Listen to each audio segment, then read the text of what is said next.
Hi, thanks for tuning in to my Alien Princess makeup tutorial. I am a transformational makeup artist and photographer in Seattle.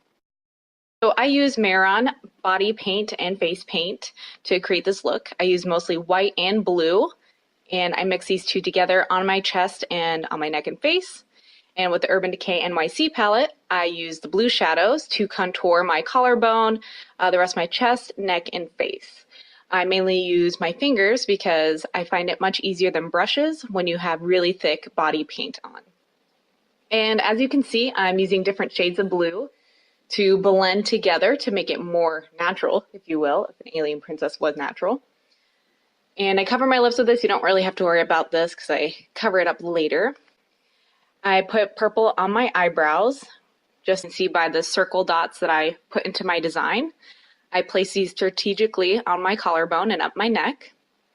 And then I also apply this purple around the base of my chin to add dimension and contouring. As you can see, there's a lot of blending.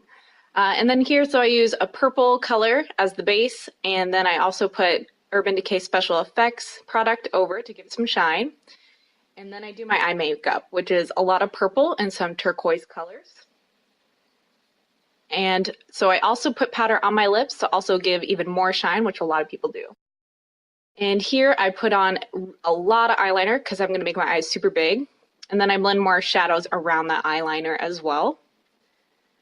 And then I also, after I blend this in, I add some white eyeliner to kind of make it look like my eyes are even bigger when it's finalized. So here's a second set of lashes I put on the bottom, and I've already have some on the top. So it'll really give a dramatic look. And then I sharpen this up with my eyebrow pencil, blend more white in where I think I need brighten. And then I have my body jewels I'm getting ready here. I use false lash glue to apply these, as you can see, and they stick quite well. So I create my crown, accents, and I put them on the circle dots. Blend some more, and voila, I am all done. 2 hours of makeup in 3 minutes. If you like what you see, please subscribe to my channel, or at least give me a thumbs up and check out my website, www.christinabozanich.com.